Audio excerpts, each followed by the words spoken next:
aí, pessoal? Essa música é demais e amanhã tá no Rock in Rio, hein? Então não perca. Hoje o programa e se você quiser amanhã, Rock in Rio em algum lugar aí qualquer. Eu já vou abrir aqui a janela para falar com meus brothers, os de sempre. Gildo Pires, o nosso idoso Master Ultra Velho, Douglas Cardoso, o nosso cantor de porteira e o Master Gigante. Chegou à barreira dos 95 centímetros de altura, com o pé esticado, claro. Playmobil. Boa noite, galera. Tudo bom com vocês? Noite, bom. Tudo beleza? Oi, senhor. Pessoal, antes dos amigos falarem, eu queria já dizer para vocês que especificamente nesse programa, hoje nós temos um patrocinador. É o primeiro irresponsável que apareceu botando dinheiro aqui. E desde já, eu já vou passar a palavra para ele e vou deixar a arte pronta aqui, por causa que é um marco na nossa vida. Com vocês. Pera aí, quem sabe faz ao vivo. Isso aí, galera. Olha só, não deixe de assistir esse programa não, porque vale demais a pena, é muito legal. Eu já tive o prazer de ser entrevistado por essa turma, principalmente pelo Gildo, que está aqui, que, enfim, sendo só pelo Gildo já vale pelo programa inteiro, mas deixa para lá. Reforçar também que no nosso site nós temos. O Gil tem que escrever para a gente, ele tem que negociar com a agenda dele aí, que o cara não para. Mas a gente tem a coluna do Playmobil, tem o Playmobil Analisa, tem o pós-corrida que o Playmobil sempre escreve de forma fantástica. Lá ele é Everton Ruppel. Aqui pra gente é Playmobil mesmo e é o que a casa oferece. E tem, modéstia à parte, a coluna que eu escrevo, que é o Panorama IndyCast, que é um pouquinho fora das corridas, é um pouquinho uma visão mais estratégica. Então também eu já reforço, além do portal alvolante.tv.br, www.indycastbrasil.com.br. Pessoal, vamos para a pauta hoje, porque na semana passada ficou aquela coisa sobre a cisão. Uma coisa que eu vou começar e depois eu vou passando a bola para vocês, que é muito interessante. Quando começou, a gente falou da cisão e tal, um momento muito importante aconteceu aí. A cisão para a equipe Penske começou em 1998, quando ela resolveu, estava muito chateada. O carro, o PC27, como a gente já falou aqui, tem uns defeitos de planejamento e execução da própria equipe e tal, mas ele causou muito rebuliço pela Reiner e pela Kart. Então, alguns ajustes precisaram ser feitos ali também para dar uma brecada. Seria um carro de sucesso. O que acontece com isso? O capitão ficou mordido, óbvio. Mas como veio depois os títulos de 2000 e 2001, tranquilo, sossegado. Mas ali ele já ficou chateado. E eu vou dizer para vocês que se a gangorra pendeu do lado kart para o lado IRL, esse cara tem nome e sobrenome, Roger Ismael Penske. Quando ele resolveu ir, o Chip Ganassi sempre fala, eu não posso estar longe do Roger. Esse cara, o que ele faz, dá sucesso. Então foi a Ganassi. A Ganassi, para quem não lembra, era a principal equipe da Toyota naquele ano, naqueles últimos 2 anos, 2000, 2001, quiçá 2002. Então, o que acontece? Indo o Penske, indo o Ganassi, Newman Haas não foi porque tinha atritos ainda do Cole Haas com o Tony George, e o finado Paul Newman também tinha. Paul Newman não aceitava, ele preferia fechar a equipe do que correr com Tony George. Coisas de política lá dentro, antigas. Em fevereiro de 2002, fevereiro de 2001, Toyota anuncia que começa a fazer um planejamento para ir fornecer motores para a IRL também, utilizando como base a Fórmula 1. E a Honda já estava dizendo, eu não estou considerando, eu vou sair. Só que o que aconteceu? Por regra, questão de regulamento, a Honda bateu o pé e a Toyota estava crescendo muito. E a Toyota tinha um parceiro que era muito mais estratégico e seguro, que era a Lola. Os Reiner Toyota não andavam, mas os Lola Toyota estavam andando muito. E para quem não lembra, a Reiner já estava em situação pré-falimentar por causa da equipe BAR. Quem projetou aquele carro e tomou um calote bonito do Greg Pollock foi o Adrian Reynolds. Enfim, que a kart pensa? Pô, beleza, vai sair a Honda, Toyota fica. Conversaram, alinharam, mas não assinaram. Vocês lembram a história que eu contei do Bob Rahal? Ó, eu tô indo aí para assinar o contrato para ficar mais um ano com vocês.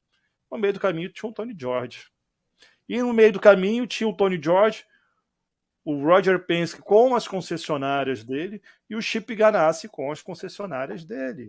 O que aconteceu? Bem, Toyota. Toyota foi.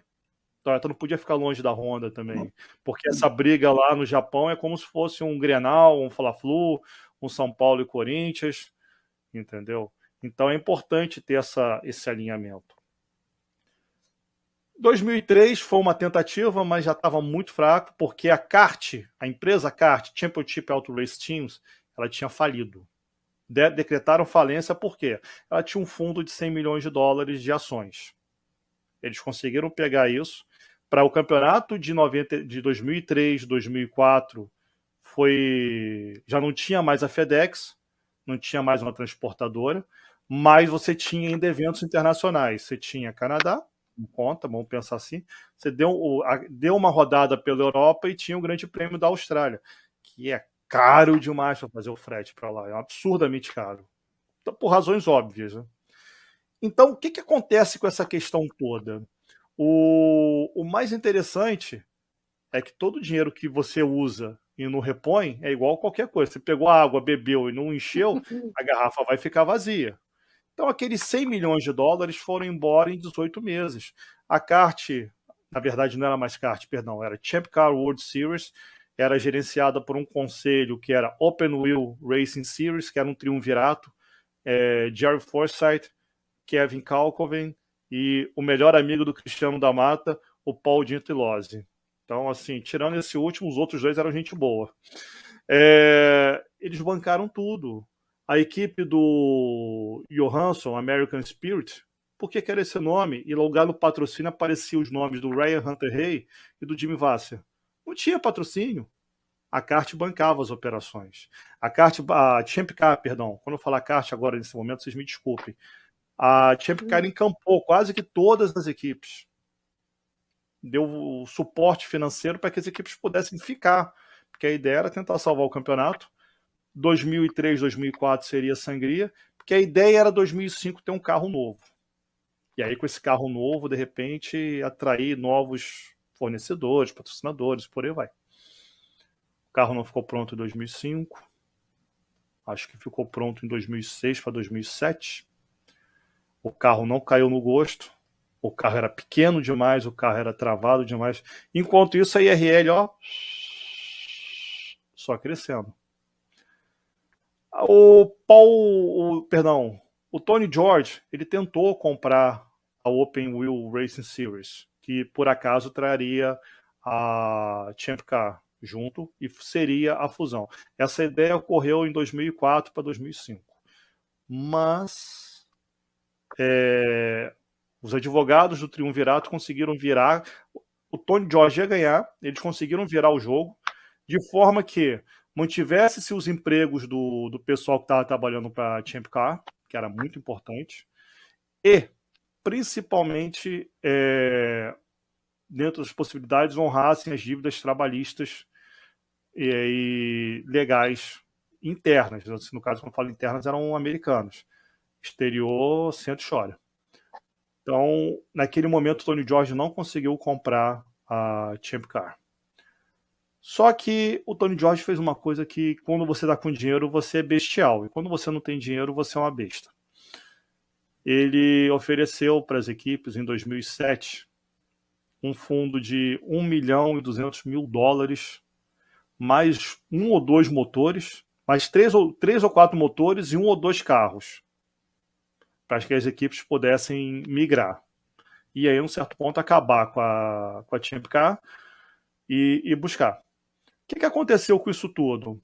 A Champ Car, ela tinha alguns ativos muito importantes. O Grande Prêmio da Austrália, principalmente o Grande Prêmio de Long Beach. Por isso que aconteceu em 2008 aquela questão da IRL correr no Japão e a Champ Car correr no encerramento da Champ Car em Long Beach. Por quê? A Fórmula 1 até hoje namora aquela data. Aquela data já foi da Fórmula 1. Aí a Fórmula 1 abriu mão dos Estados Unidos e eles querem voltar, porque aquele local ali, você fazendo os ajustes, vira um novo Grande Prêmio de Miami. E se com a Indy já é aquele rebuliço de gente, se você botar a Fórmula 1 ali, vai ser a salvação para a região de Los Angeles. Então, eu falei resumidamente um pouco da história. Eu vou começar pelo nosso gigante Playmobil. O que você vê nessa época sobre a fusão? Fala aí pra gente, dá seu boa noite. Boa noite, galera. Senhores presentes aqui na nossa sala. Boa noite quem está acompanhando a gente. Então, nesse tempo eu não acompanhava muito de perto, mais com o noticiário. Mas eu lembro que eu não fiquei muito feliz com a unificação, não. Porque eu conseguia ver duas categorias distintas, cada uma com seu foco, carros diferentes, equipamentos diferentes, visão comercial diferente. Eu achava que cabia as duas ainda, não sei por quanto tempo, porque o dinheiro, né, não dá em árvore, dá nenhum dos lados. Eu me lembro muito bem disso, de ficar na minha mente essa coisa de por que se uniram, se cabia as duas. É que, na verdade, Playmobil, não é que se uniu. Na verdade, a IRL comprou a CART. Comprou. Assumiu todas as dívidas que não eram baratas. Como eu te falei, em poucos anos eles queimaram 100 milhões de dólares. E ficou muitas dívidas. E aquela dívida interna que não podia deixar, porque era o contrato de trabalho do Douglas, que estava sem receber as horas extras. Era o contrato de trabalho do Gildo, que não recebeu os finais de semana que ele trabalhou. As despesas que o Gil teve que fazer não foi reembolsado. Então, o que acontece? Na verdade, eles falam... É muito bonito falar fusão, mas, gente, não houve fusão.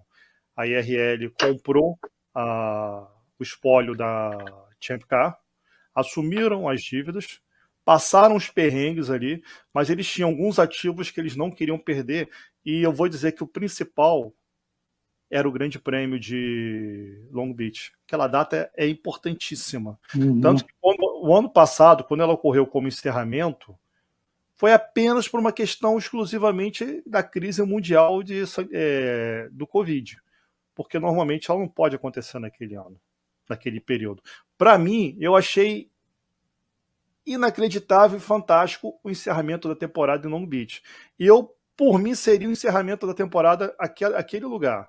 Porque você tem uma praça grande, você tem movimentação, você tem divulgação. A comunidade da região abraça o evento. Ainda mais que não atrapalhe o trânsito. Ali é uma área portuária, entendeu? Mas, fora isso, a data originalmente é aquela data de abril. Gildo José Pires, e outro sobrenome eu não vou falar, dá o seu boa noite aí.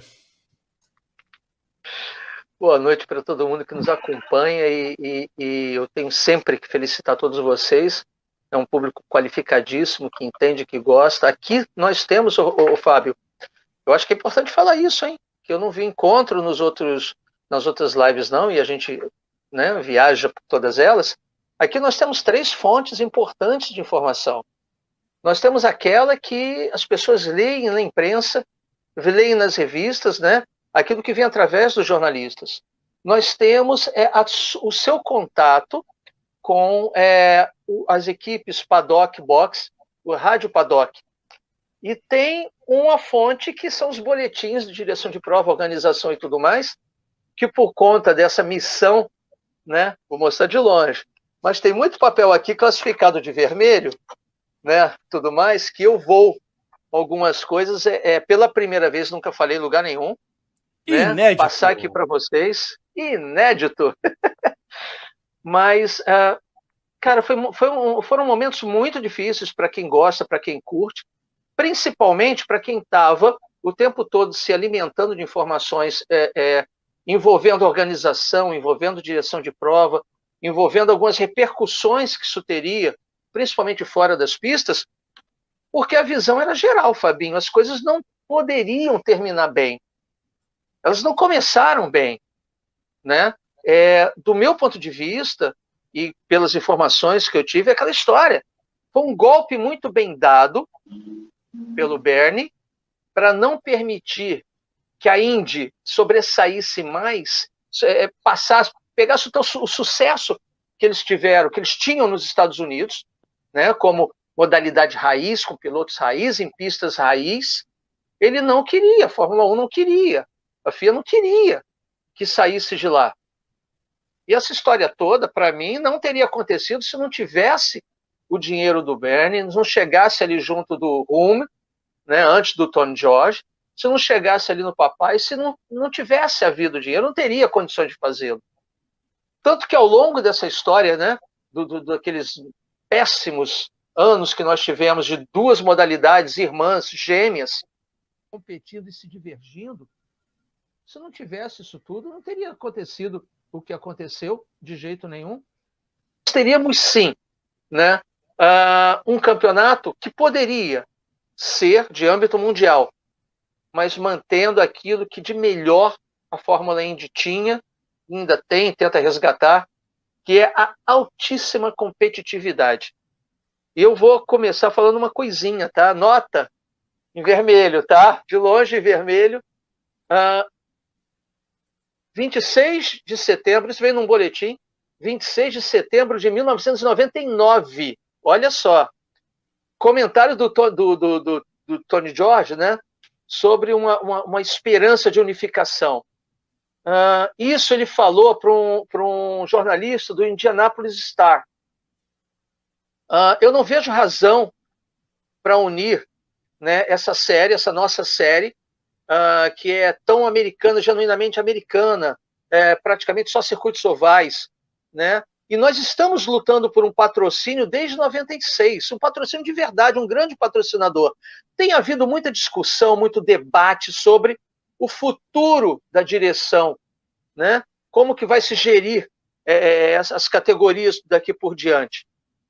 E aí ele coloca, olha, embora nós... Aí perguntaram para ele sobre como que aconteceria a comunicação entre a CART e a IRL. E ele falou assim, bom, embora a gente continue a se comunicar como organizadores de corridas, cada um deve seguir o seu caminho.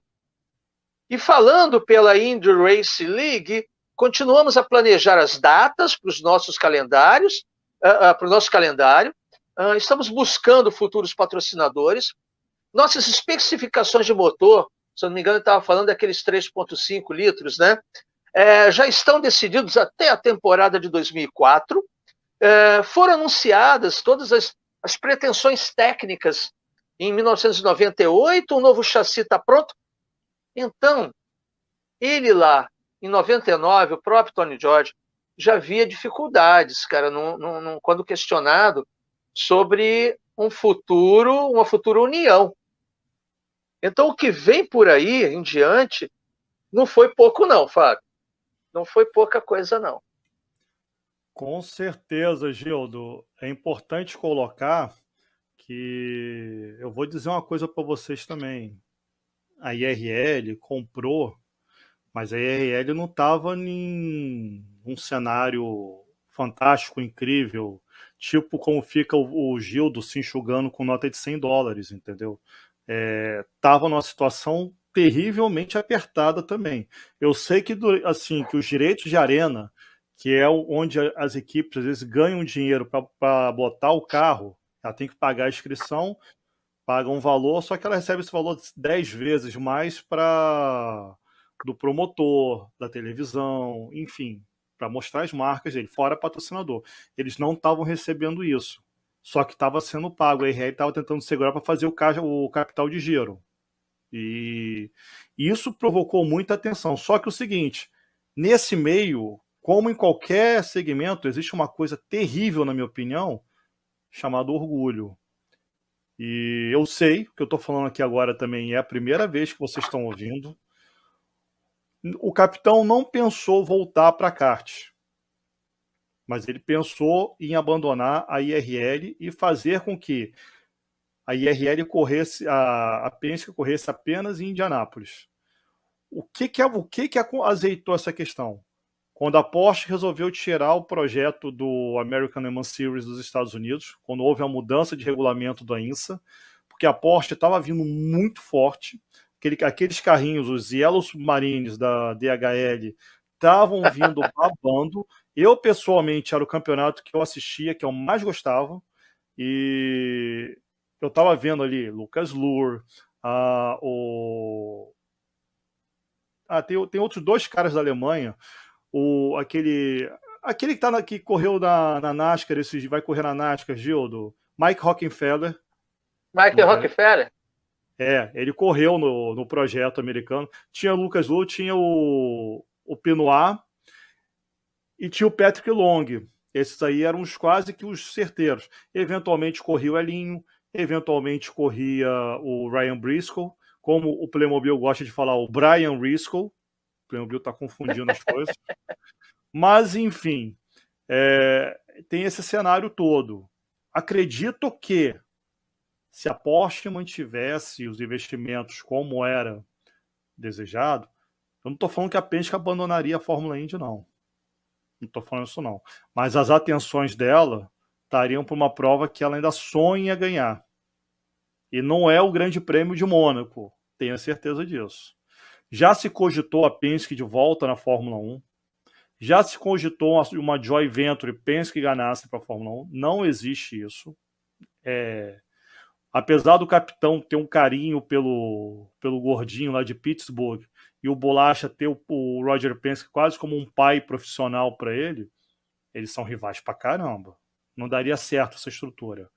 Mas não vejo a Penske na Fórmula 1. Não vejo, eu vou dizer para vocês, eu não vejo nem a Andretti na Fórmula 1. Eu acho que ela vai cair antes de levantar. Por enquanto está sentada na cadeira ainda. Mas eu vou dizer para vocês uma coisa. Muito em breve a gente vai ter uma equipe americana ganhando Le Mans. E essa equipe está sediada em Mooresville, Carolina do Norte. Não atende pelo nome de Penske, Team Penske, já foi Penske Motorsports, Penske Racing. Não é coisa de torcedor, apesar de todo mundo saber que eu sou torcedor. Mas o que eu quero dizer para você é o seguinte, a grandeza desse projeto lá em 2005, 2006 foi tão grande que a Penske ganhou da Audi num evento. A Penske era LMP2, a Audi era LMP1, o nível assustador de diferença, e a Penske ganhou aquela corrida, acho que foi em Laguna Seca, se eu não me engano. Então, Long Beach, né? Perdão, estava na dúvida, desculpa. Boa, Douglas. Então, é importante mencionar que hoje muda a coisa. O capitão já tem mais idade, ele é dono do negócio. A dona da Fórmula 1, aquela editora lá, quis comprar já o autódromo de Indianápolis e eles já disseram, não posso vender o autódromo de Indianápolis e não vender o campeonato. Eu não tenho interesse de vender nenhum nem outro. Só para vocês terem uma ideia, Indianápolis, quando foi comprado por um valor irrisório. Eu estou falando do aspecto imobiliário. A Penske Enterprise assumiu dívidas da antiga Indy Race League. Então era isso que eu queria Fabinho, deixar claro. Fala, Gildo. Você falou uma coisa muito, muito importante aí, que eu acho também importante da gente esclarecer, né? Quando a gente fala, quando a gente cita aqui a ingerência que aconteceu do automobilismo europeu no automobilismo americano, tá? É porque tem uma diferença muito grande que você tocou aí. O automobilismo americano, ele se mede pelo dinheiro. Ali o que se quer é dinheiro. Se o Everton comprar a calça mais cara da Levi's e o Douglas aparecer com a calça mais barata da Calvin Klein, o Douglas é o considerado. Né? Enquanto que o automobilismo europeu, ele disputa consigo mesmo uma coisa chamada poder, influência, mando, né? Imposição. Glamour. Eu não diria glamour, não, porque acaba que coloca essas entidades em questionamento o tempo todo. Né? O que eu falo glamour, Gildo, o que eu falo de glamour é porque a gente vê em Mônaco. é um desfile de ego, é um desfile de marcas, é um desfile de quem tem o nariz mais empinado. E isso a gente não vê tanto nos Estados Unidos. Vai. Não ver tanto, ou ver tanto que já se tornou lugar comum, porque mesmo as mamães, olha que coisa bacana, eu acredito que todos nós aqui gostamos muito quando a gente vê ali no pit lane, mamãe, papai, os filhos cantando o hino com as crianças no colo, né?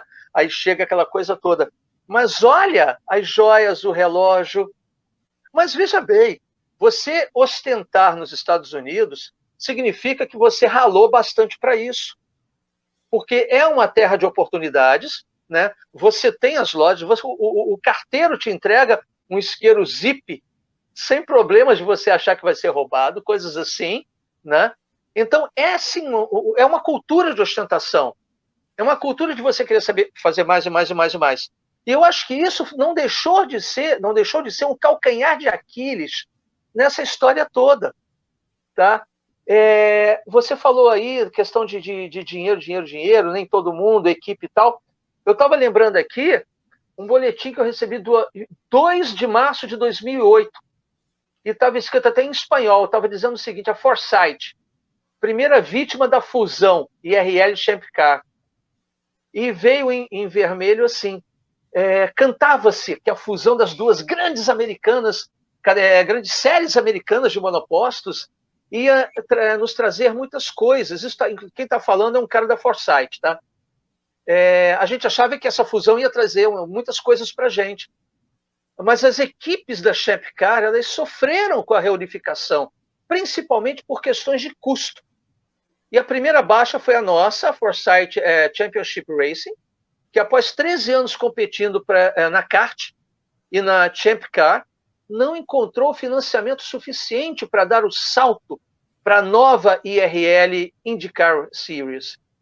Né? E aí depois tem um trechinho assinado, isso tem problema falar, pelo, na época, vice-presidente de operações da Foresight, Neil Micklewright, é isso mesmo, dizendo que a Foresight não fechou as portas para a IRL, mas que ela iria se focar na Fórmula Atlantique. Dos restantes das equipes, palavras dele, tá, do vice-presidente de operações da Foresight, as equipes como a Newman, Haas, Lenning, a KV Racing, que era a antiga PKV, a Conquest, que era a Racing Walker Racing, a Team Austrália, elas tinham declarado, né, claramente a sua intenção de ingressar na IRL. Enquanto que a Dale Coyne, a Rock Sport, a Minardi Team USA ainda estavam balançando. Então, essa transição, desejada, claro, porque foi uma grande lambança, né? Essa fusão foi uma grande lambança, essa disfusão, essa coisa de se unificar, não foi assim um mar de rosas para todo mundo, não. Para lembrar também, Gil, antes do Douglas falar, que ele já pediu, o que aconteceu? A Foresight, durante muitos anos, botou dinheiro da sua própria... O Jerry Forsythe botou dinheiro muitos anos na sua equipe, do seu próprio bolso. Para quem não sabe, a INDEC é uma empresa dele.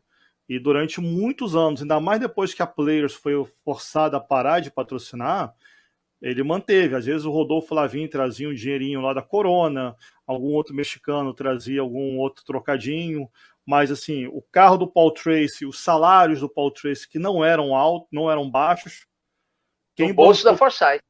Foi tudo a INDEC que bancou. Entendeu? Então, assim, o que acontece? Eu estou falando aí de uma operação de pelo menos uns 40 caras. Foi tudo a INDEC que bancou. Então, o que ele imagina assim? Beleza, vou para a IRL, pô, chega, vou parar de botar dinheiro do meu bolso e vou buscar agora um patrocinador diferente. Aí aquela coisa. Não conseguiu. Não é que, de repente, aquela coisa... não sei. Gente, como o Gildo falou, eu já estive nos Estados Unidos, já fui para lá 2 vezes, já morei um tempo lá, eu vou dizer para vocês, Estados Unidos, se você trabalhar duro, você consegue. É um dos poucos lugares do mundo que, se você trabalhar duro, não vai ser assim, mas é uma escadinha bem devagar que você vai subir. Você pode até desistir no meio, é uma opção sua. A gente tem como exemplo aí o nosso querido Ricardo Juncos, que já está lá há alguns anos, tá comendo aquele pão amassado pelo capiroto ainda, mas não desiste. E eu tenho certeza que daqui a pouco a hora dele, num determinado momento, vai chegar. Mas talvez faltou para a equipe Foresight, de repente, um ânimo ou uma vontade. Pô, beleza, vamos correr atrás de algumas empresas, pelo menos fazer alguns patrocínios esporádicos, reduzir esse débito que a gente ainda tem. Mas se considerar isso, tipo, o Carl Haas já estava doente. O Paul Newman falou que não ia, e o Carl Haas já estava doente, e confesso, esses caras já deviam estar um pouco de saco cheio também. Eu não lembro se foi a esposa do Carl Haas que morreu antes dele, ele já estava meio baleado com essa questão. Aquele menino, o Oriol Serviat, ele foi correr com a Newman Haas, acho que em 2011, só que, gente, a Newman Haas, que era só a Haas na IRL, era pior do que a Dale Coyne ou a Peyton Coyne que a gente conheceu lá naqueles anos 90. Douglinhas, é você, irmão. Dá boa noite pra galera aí, quase bom dia. Quase bom dia, mas tá tranquilo. Boa noite a todos. Oi, Mobil, Fabão, Gildo, a benção, Biso, como já dizia o Dudu. Não, mas vamos lá, cara. É o seguinte, Foresight, tá? Foresight sempre foi, da época da kart, foi defensora ferrenha da kart de Champ Car. Ela bancava com dinheiro do bolso para pagar oPo3, tinha o patrocínio da Indec e uns trocadinhos que vinham de outras equipes. Red Bull chegou a ter espólio, não sei se chegou a ter equipe própria, mas teve carro bancado pelo Robert Durbus dirigindo, pilotando. Era arrendado. Quando chegou... Era arrendado, né? Arrendado. Perfeito, obrigado. Long Beach, última etapa do campeonato, me sai na asinha, na asa traseira, na aleta lateral da asa traseira do carro 32. Aquela palavrinha sutil americana que começa com F, termina com K, e RL. Vocês acham que alguém vai querer bancar Gerald Forsythe para correr em RL, o cara mandando uma banana para eles, velho? Não foi bem uma banana não, né? Mas deixa pra lá. Não, então não conta para nós ainda. Só se for banana da terra, né? Não, mas é que aquela situação, você quer correr atrás de patrocínio e você quer fazer uma coisa, você não vai fazer o que faz, velho. E detalhe, primeira vitória do Graham Rahal, para quem não se lembra, a primeira vitória do Graham Rahal foi de Newman Haas, não foi de Rahal, viu? Sim. Foi. Na Antes estreia deles na IRL. Na estreia deles na IRL.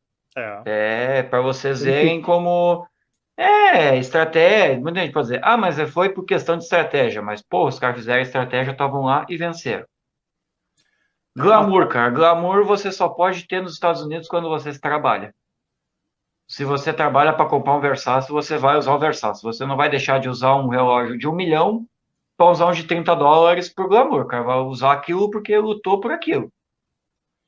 E agora, uma coisa que a gente tem que ver também, que como os grids ali 2007, 2002, 2008, cara, era muito enxuto, velho. Se você olhar, Champ Car, 18 carros, IRL, 18. E vocês sabem por que 18, né? Era o mínimo... Porque eles conseguiram bancar. Era o mínimo que a emissora de TV colocava. Não ia transmitir uma corrida com 10 carros. A não ser que fosse uma categoria de base. Fora isso, tipo, eles se viravam. A gente só tem 17 carros. Ele tá passando o Playmobil com o carrinho de pipoca dele ali. Cara, dá para botar um motor e 4 rodas aí? Vem para cá. Vai ser um carro diferente, paciência, dane-se. Era mais ou menos isso. Só que em 2002 já era isso. A kart, a Champ Car, já estava correndo desde 2002 com 18 carros. Por quê? Saíram a Arciero Blair, saiu a Penske, e algumas equipes que tinham 2 carros reduziram a operação para um carro só. Entendeu? Então tinha toda essa questão. Quem quer falar? Vai, um questionamento só rapidinho que eu tenho, de repente, muitos podem... Quem será que saiu mais prejuízo? Quem é que será que saiu mais prejudicado à época? Porque, por exemplo, assim, a fusão, a Indy só corria em oval.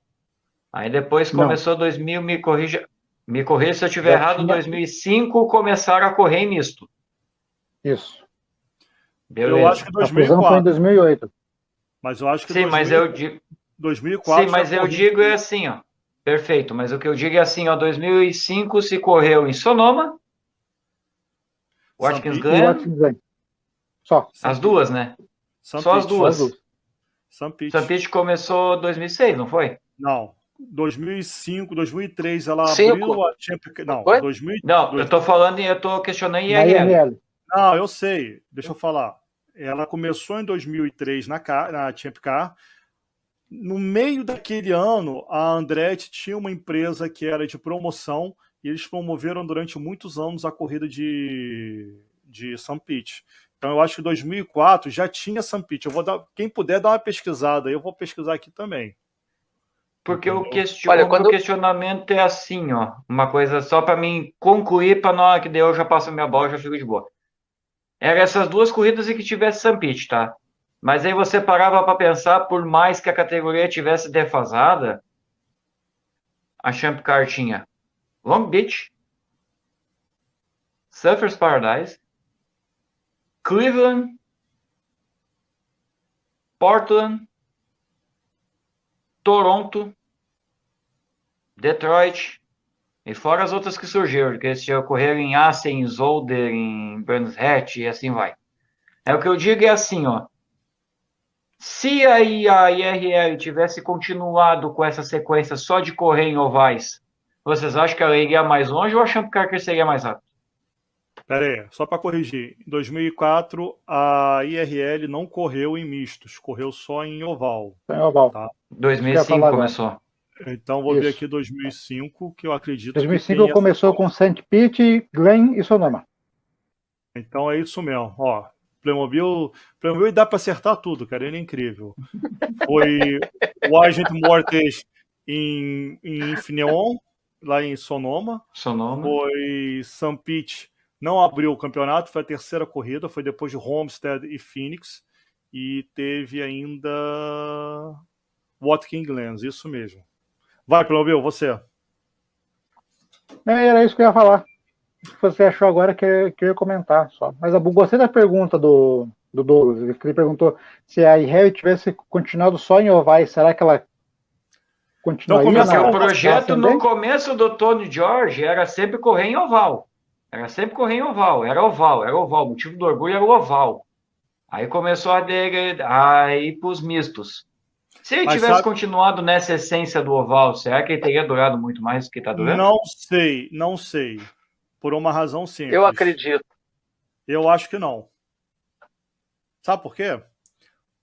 Vou ser bem sincero. Eu, pessoalmente, eu adoro corrida em oval. Mas uma Toyota e uma Honda, convenhamos, eles não vão desenvolver muito para carros de rua em circuito oval. Que muitas vezes ali é reta infinita. Quando você tem que pensar que tudo que você faz na pista vai para a fábrica, que vai para o carro de rua, uma Toyota e uma Honda vão querer ver um câmbio melhor, vão querer ver um motor com mais torque, um motor que vai andar bem com baixa velocidade, um motor que vai andar bem com média e alta velocidade. Isso. Então, o que acontece? Poderia acontecer? Poderia ficar só no oval. A gente voltaria a ter os Chevrolet Aurora e os Nissan. Os Infiniti. Os Infiniti. Olha, não sei não. Eu tenho uma outra visão que é a seguinte. O americano compra aquilo com o qual ele se identifica. Né? E aí você tem o público junto do piloto, o público passando a mão no carro, o público assinando os tijolinhos, a linha de chegada na pista. Tijolinho não, esquece IMO, é lá. Assinando a linha de chegada na pista, né? O check right line na pista. Você tem tantos artifícios para convencer o cara a comprar um carro. Inclusive, eu estava vendo essa semana a NASCAR, eles falaram uma série de coisas. Boa noite, Leandro. Bem-vindo. Né? Começa a se falar muito o negócio de competição, a gente esquece. Por exemplo, a NASCAR se falou por causa de Daytona, né? Daytona. Mas quando começou a NASCAR, não foi ninguém querendo fazer competição de carro, esporte. Foi gente querendo vender carro, dono de concessionários querendo fazer uma vitrine, mostrar que aquele carro era um tremendo carrão. Né? Então, o americano ele tem uma coisa, e eu digo sempre, vocês são muito bem informados. Tem um boletim que foi enviado no dia 23 de fevereiro de 2008, que, Douglinhas, eu acredito que seria um sucesso a questão dos ovais, porque já se viam outras pistas que não oval, como raves, provas extra-calendário, ou então aquelas que valeriam 2 pontos, alguma coisa assim, de especial. E eles citam aqui o seguinte, entre aspas, já se pensando, né, nos acordos, aquela coisa, 23 de fevereiro de 2008, o acordo também prevê a adição de 3 eventos da Champ Car, né, no cronograma original de eventos, eram 16, da IRL para 2008, incluindo, e eram moedas de negociação, Long Beach. Long Beach foi do caramba, começou e terminou, né, a desgraça lá.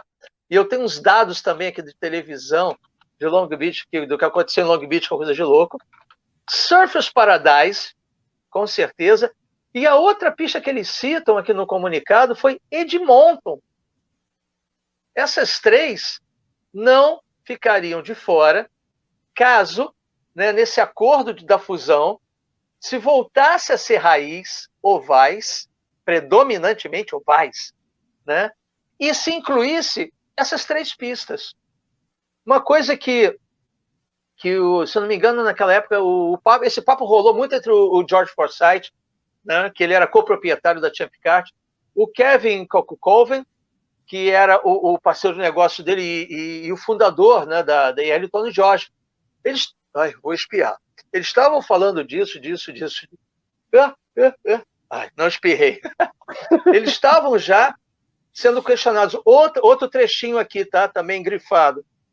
As negociações finais começaram quando o George oferecia a qualquer equipe da Champ Car para ingressar na ERL em 2008, um motor Honda, o Fabinho falou, grátis, chassi da Lara, e o mesmo programa de incentivo de $1.200.000 para as equipes. Confirmado no coisa. Pelo menos 6 equipes da Champ Car, ou um mínimo de 10 carros também, o Fabinho lembrou muito bem. Não é que cada equipe chegasse com 2 carros, tinha equipe que só estava com grana para chegar com um carro, né? Se eu não me engano, o prejuízo de 2004 a 2008 foram na casa de $100 milhões, né? Então, pelo menos 6 equipes da Champ Car e com um mínimo de 10 carros estariam dispostos a se juntar à IRL a tempo para o primeiro evento, no dia 29 de março, em Homestead. E, se eu não me engano, o primeiro evento da Champ Car, no ano seguinte, seria em abril, em 20 de abril, em Long Beach. Agora, uma pista que também estava... Peraí. Em 2009 você fala? 2009. 2009 começou com Sampit. Não, perdão. 2008. Ah, tá. 2008, foi. 2008, perdão. A IRL começaria em 29 de março, em Homestead, e a Champ Car, começaria em 20 de abril, em Long Beach. Né? E uma pista, Douglinhas, tu que gosta, e eu queria ver muito o Everton fotografando lá, que estava considerado para fazer parte do calendário, Mont-Tremblant. Mont-Tremblant estava considerado para receber, né, se eu não me engano, a Champ Car. Então, olha como as coisas, né, estavam assim tão pulverizadas, mas o prejuízo foi muito grande esses anos todos. E vou dizer uma coisa aqui também, eu estou procurando aqui com cuidado aquilo que se pode ou não pode falar, divulgar tudo mais. Muita grana correu, vamos dizer assim, para sermos bem cavalheiros, né? Rolou muito jabá para se manter essa história de pé. Eu vou citar aqui uma comunicaçãozinha do dia 1º de agosto de 2008, e foi de uma pessoa que eu tenho uma admiração muito grande, eu acho que o trabalho dele é maravilhoso, um jornalista chamado Steve Meyer. Ele escreveu durante muito tempo para aquela revista Car and Drive, né, que é uma revista muito bacana, bem feita e tudo mais. Carro de passeio, mas dava seu espacinho como a 4 rodas, dava seu espaço para competição. E eles trocando palavrinhas aqui, uma tonelada de coisas não grifadas. 4 anos e 100 milhões de dólares depois, ou seja, 2004 a 2008, né? A outrora majestosa Champ Car World Series terminou onde começou. Aí isso que ele escreve é fantástico. Em uma recepção em 20 de abril no Grand Ballroom do navio aposentado Queen Mary, em Long Beach, Califórnia. Como que Long Beach era icônico nessa história toda, né? Como a Califórnia sempre foi importante para o automobilismo. Diga-se de passagem, a NHRA, a sede lá em Pomona, né? Horas antes, a Champ Car havia encenado a sua corrida final, o Toyota Grand Prix de Long Beach. Com isso, a era das corridas de open wheels, né, como eles chamam, turboalimentadas, também é um detalhe, né? Foi a última corrida de motores turboalimentados nos Estados Unidos, terminou oficialmente. Agora, as corridas de open wheels serão unificadas em uma série, a Indy Racing League, traduzindo aqui, sugerindo claramente qual das duas séries dessa briga, né, entre Car e IL, qual delas venceu. O grande ballroom foi onde os parceiros mais recentes da Champ Car, palavras dele, abre aspas, os mega ricos industriais Kevin Colquhoun, Gary Forsyth e um terceiro campeão e proprietário da Trans-Am, que já estava cá pegando e fazia aquela corrida preliminar, o Paul Gentilozzi, né? Organizaram seu primeiro evento comemorativo em fevereiro de 2004. Aquela história toda, vamos fazer, vamos peririu, e deu tudo errado. E foi terminar em Long Beach. Pouco depois de resgatarem a fracassada série, numa recepção, né, a todos os mega interessados. Ele fala umas coisas aqui que eu não vou passar, não. Aí depois ele bota a unificação, entre aspas, unificação, porque na verdade não houve, foi uma disputa, né, uma guerra civil, e um dos lados ganhou. É um equívoco politicamente correto. Ele termina a divisão. Palavras dele, abre aspas. Um atoleiro comercial e para os fãs. Que começou em 96, quando o proprietário de Indianápolis, né, e operador da Indy 500, Tony George, lançou a rival Indy Racing League para controlar o destino da Brickyard.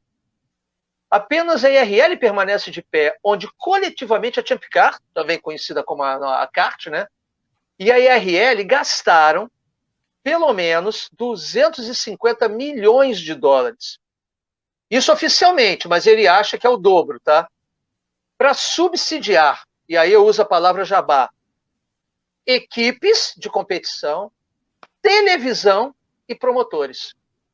O custo teria sido zero se todos tivessem se saído bem 12 anos antes, quando o Tony George criou a IRL. Quer dizer, se não houvesse disputa, se não tivesse a cisão, se as coisas não tivessem acontecido como aconteceram, olha só quanto dinheiro, né, ele passa para a gente. E aí, interrompam quando quiserem, tá? Eu estou traduzindo aqui. Mas Long Beach, como Douglinhas, que gosta de circuito, falou, Long Beach é uma moeda tão poderosa, tão forte de troca nessa história, né, que foi marcante. Long Beach foi um circo a céu aberto. Fala, Dudu! Long Beach foi um circo a céu aberto. Está tudo nos números, eles não mentem. A presença, os custos, a audiência na TV, isso foi muito esclarecedor. Na corrida de rua de Long Beach, cerca de 32 mil, guardem bem, 32.500 assentos, lugares em arquibancada, HC e tudo mais, foram construídos para os espectadores. Então, como conciliar que a mídia, os jornalistas, anunciaram que 200 mil pessoas estavam presentes naquela corrida? Não dá, né? Já não batia por aí. Se você voltar atrás, em 2004, a coisa ainda estava fluindo bem, o público foi de 48.200 pessoas. Então, olha como mentir, cara, é um negócio complicado, porque ou você mente a vida inteira, ou você esquece quando começou a mentir, lindo, ó, que show, e aí você se perde, né? Outra coisa também, que eles anunciaram. Olha que bonitinho. Esse é aquele que, tipo, como é que é o nome? Coisa de lápis? Contador de lápis? Mais ou menos ou isso. Esse veio no Kinder Ovo. Cara, tem uma segunda... Ele fala de Surf Paradise também, Douglinhas. Ele fala o seguinte: a segunda maior corrida do calendário da Champ Car foi Gold Coast Indy 300, né, que foi lá em Surf Paradise. Para ter a corrida, olha como a coisa desgringolou, tá? A mesma coisa que Fórmula 1. Fórmula 1 não vem de graça, você tem que pagar para ter. Para ter aquela corrida, né, Surf Paradise, a organização de Surf Paradise pagou $3 milhões para a RL fazer aquela corrida lá. Perdão, Champ Car, fazer aquela corrida lá. $3 milhões.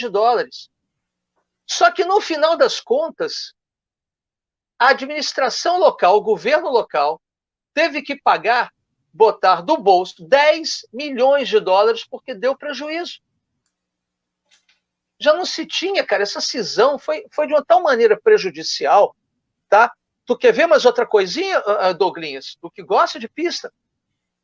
A terceira corrida mais popular no calendário da Champ Car foi a Toronto Indy de julho. Gildo, né? Desculpa te interromper rapidinho. Só não, manda. Antes que eu esqueça. Pessoal, eu gravei um flashback sobre aquele fatídico grande prêmio do Havaí, que não aconteceu. Só que, como o Gildo falou aí, do querido, estimado pelo nosso brother Cristiano da Mata, Paul Gentilozzi, que acho que em breve a gente está trazendo ele aqui, ele era o dono da Trans-Am. E a Trans-Am tinha uma corrida que era numa ilha em Porto Rico. Então, eu lembro que em 2003, conversando com uma pessoa, Gildo, que a gente conhece muito bem, trabalhamos com ela nos eventos no Rio de Janeiro, Suzy, se você estiver vendo a gente, um beijão. A Suzy ia fazer o Grande Prêmio do México, sala de imprensa, e de lá ela ia fazer essa etapa em Porto Rico. A etapa de Porto Rico era igualzinho à etapa do Havaí.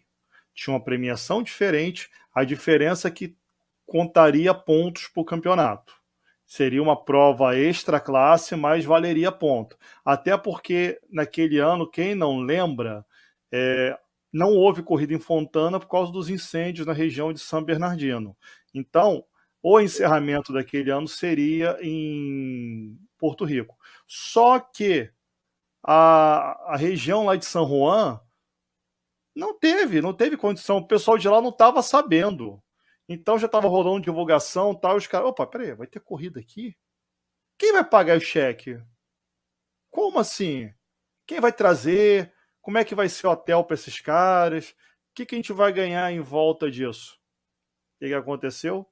Mais um King Kong, mais um gorila, não vou nem dizer um mico, que a kart pagou. Isso já era administração pós-Chris Puck. Foi um mico que caiu na mão do Chris Puck. Chris Puck, para quem não sabe, ele ainda tentou salvar a kart. Como ele não conseguiu, ele ficou um tempo ali apoiando até que depois entrasse um outro general manager.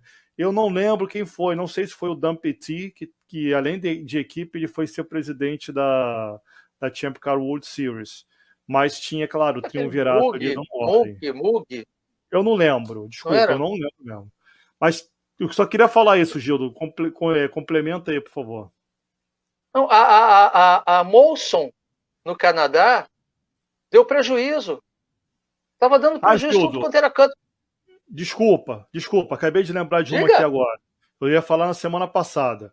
Vocês lembram o caso que eu falei com vocês que Adrian Fernandes e Bob Rahal, eles estavam indo para Indianápolis assinar a extensão com a kart, com a Champ Car, para correr em 2004, só que no meio tempo o Tony George, vem tomar um cafezinho, um pingadinho aqui em casa, um pão na chapa. Sabe qual foi o primeiro impacto?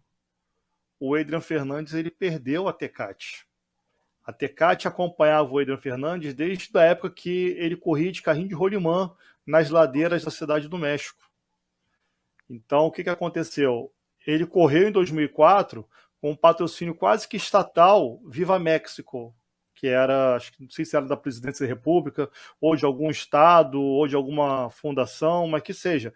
Ele corria com as cores da Tecate, mas não tinha patrocínio da Tecate como ele tinha. Porque o dono da cervejaria, ele apoiava muito a Champ Car. Ele gostava de ir assistir os eventos da Champ Car. Ele ajudou a trazer a Champ Car para a Cidade do México, porque ele gostava, ele não gostava da ideia do oval. Então isso foi uma perda que o Adrian Fernandes teve muito grande também. Desculpa de novo, Gildo, vai lá, olha você. Nada, não tem desculpa, pelo amor de Deus, para com isso. Olha, eu consegui resgatar aqui um boletim de 1º de fevereiro de 2004, né? Foi escandaloso também. Está aqui relatando um dos notáveis pontos baixos da longa e sangrenta guerra nas corridas de carros da Indy ocorreu no início desse ano, de 2004, quando mais espectadores compareceram à 29ª corrida, que foi o Grande Prêmio, a 29º Grande Prêmio de Long Beach, do que assistiram na televisão. Tinha mais gente na pista do que assistindo na televisão. Os entusiastas das corridas de Open Wheels já sabiam que o fundo havia caído nas classificações. Quer dizer, ele está falando aqui que a presença estimada no dia da corrida Long Beach, 95 mil pessoas. Estimada audiência na televisão, 69 mil. Né? Outra coisa, Fabinho, que você falou muito bem, eu consegui resgatar aqui. Ações da kart, em 1999, elas foram vendidas a $35,63. Em 2004, elas foram oferecidas a 56 cents. De $35,50 para 56 cents. Douglinhas, a gente virava dono da kart, né? Então calma que você poderia virar dono melhor ainda. Em 2006 eles estavam a 7 cents. Olha aí. Você aqui no Brasil, com 35 centavos, você comprava um papel. Já pensou? Pegar o seu FGTS? Vou realizar um sonho, vou comprar a categoria que vai ser minha. Eu vou mandar naquele negócio todo. Já pensou? Isso foi a perda de credibilidade. Mercado de ações é credibilidade. E a gente falou um pouco aqui na semana passada. O ego, a falta de visão num certo ponto foi absurdamente ridícula, porque imaginaram que nunca ia acabar. Só que o Tony George tinha a principal carta do Super Trunfo. Então, aquela única carta derrubou o baralho inteiro. Boa noite, Dudu. Dá o seu boa noite aqui para os amigos. Chegou atrasado, mas depois você passa no RH e a gente conversa, tá? A primeira coisa é a benção tataravô. Eita! Corta esse cara, vai, corta esse cara. Eu queria trazer aqui, só para as pessoas terem uma ideia, esse era o modelo da Lara, usado pela IRL, e esse o Panos, que foi feito para Champ Car. Logo, acredito eu que horrível. 2006. E foi desenvolvido em 2006 pelo Roberto Moreno. Exatamente. Outro conceito, né, Fábio? Não é horrível, outro conceito. Eu não gostava, né? Eu não gostei, não. Era muito. O entre-eixo dele era muito curto. Era um carro menor, parecia um carro de Fórmula 3. Porque esse do Dudu veio no Kinder Ovo, né? Mas com o perdão da minha pergunta, que creio eu que eles fizeram entre-eixos menor, porque assim, já que a gente não vai correr quase nada em oval mesmo, o oval que a gente vai correr, se correr é curto, vai ter muita pista de rua, que eles correram em São José, correram em Denver, correram em San Pete, Long Beach, tudo pista curta. Não adianta você fazer um entre-eixo grande para andar em circuito de rua. Também tem isso. O conceito foi...